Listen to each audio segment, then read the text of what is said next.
ప్రపంచవ్యాప్తంగా sleep epidemic అనే పదం ట్రెండ్ అవుతుంది. ప్రపంచంలో చాలా దేశాల్లో ఈ హర్రీ హజిల్ లైఫ్లో స్లీప్ అనేది కాంప్రమైజ్ అవుతుంది. చాలామంది సరిగా నిద్రపోవట్లేదంట. దాంతో స్లీప్ టూరిజం ఈ కాన్సెప్ట్ ఇప్పుడు యూరోప్లో అయితే ఫుల్గా ఉందన్నమాట.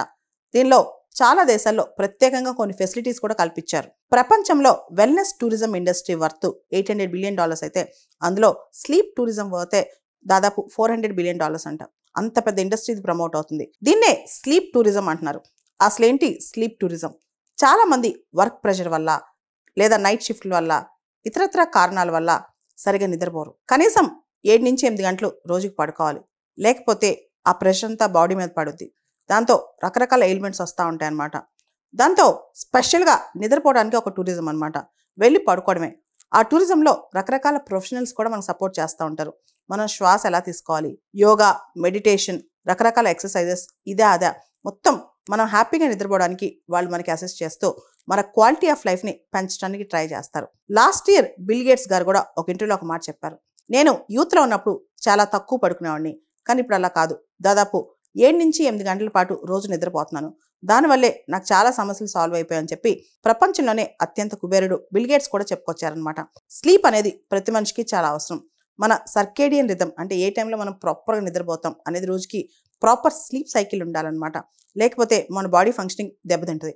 చాలామంది నిద్రని కాంప్రమైజ్ చేస్తారు. ఇప్పుడు మన జాబ్ రిక్వైర్మెంట్స్ కానీ, మన ప్రొఫెషనల్ రిక్వైర్మెంట్స్ కానీ ఇవన్నీ కూడా ఆల్మోస్ట్ చాలా వర్క్ ప్రెషర్ని పెంచుతున్నాయి, స్లీప్ తగ్గిస్తున్నాయి అనమాట.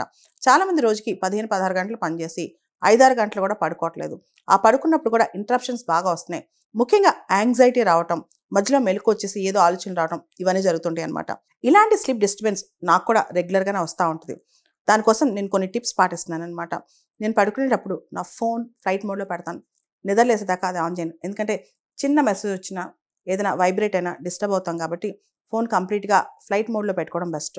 రెండోది, sleep cycle, quality sleep cycle ఉండాలంటే నైట్ పడుకునే ముందు చాలా నెమ్మదిగా ఒక మెడిటేషన్ మ్యూజిక్, స్లీప్ మెడిటేషన్ కానీ ఏదైనా మ్యూజిక్ వింటూ పడుకుంటే ఇంకా బెటర్ రిజల్ట్స్ ఉంటాయి. చాలా వరకు నేను కూడా నిద్ర డిస్టర్బెన్స్ వచ్చినప్పుడు స్లో స్లీప్ మెడిటేషన్ మ్యూజిక్ని పెట్టుకుని పడుకుంటాను అనమాట. మూడోది, నిద్రపోయేటప్పుడు నేను చాలా ప్రశాంతంగా నిద్రపోతున్నాను. అంటే మనం పనంతా ఎగ్జైటెడ్గా హ్యాపీగా చేస్తామో, నిద్రపోయేటప్పుడు కూడా నిద్ర ఇంపార్టెంట్, ఈ టైంలో మనకి ఇదే ఇంపార్టెంట్ అనుకుని పడుకుంటే ఖచ్చితంగా మనకి మధ్యలో ఏ డిస్టర్బెన్స్ రాదనమాట. ఆ తర్వాత నిద్రపోయే ముందు ఆలోచనలన్నీ కూడా పాజిటివ్గా ఆలోచించాలి. లేవంగానే కూడా పాజిటివ్గా ఆలోచించాలి. ఆ రోజువారీ టెన్షన్స్ అన్నీ కూడా, అంటే ఆ రోజులో జరిగిన టెన్షన్స్ అన్నీ కూడా మన నిద్రలో క్యారీ చేయకూడదు. అన్నిటికన్నా అతి ముఖ్యమైనది ఏంటంటే క్వాలిటీ ఆఫ్ స్లీప్ పట్టే మన మెంటల్ హెల్త్ ఉంటుంది. మనకు స్లీప్ సరిగ్గా లేకపోతే ఇరిటేట్ అవుతుంటాం, పగలంతా సరిగ్గా పని చేయలేం, మెంటల్గా డిస్టర్బ్ అవుతుంటాం. దానివల్ల మన ప్రొడక్టివిటీ కూడా దెబ్బతింటుంది. కాబట్టి క్వాలిటీ ఆఫ్ స్లీప్ మీద అందరూ ఫోకస్ చేయాలి. అవసరమైతే నెలలో 2-3 రోజులు బ్రేక్ ఇచ్చుకుని ఓన్లీ నిద్రపోవడానికి పెట్టుకోవాలన్నమాట. సో నిద్రపోతే పని తగ్గిద్ది అనుకోవడం తప్పు. బాగా నిద్రపోయి లేసిన తర్వాత పని ఇంకా ఎఫిషియెంట్గా చేయగలం. కాబట్టి నిద్రని కాంప్రమైజ్ చేసి పనిచేసే ప్రయత్నం చేయొద్దు.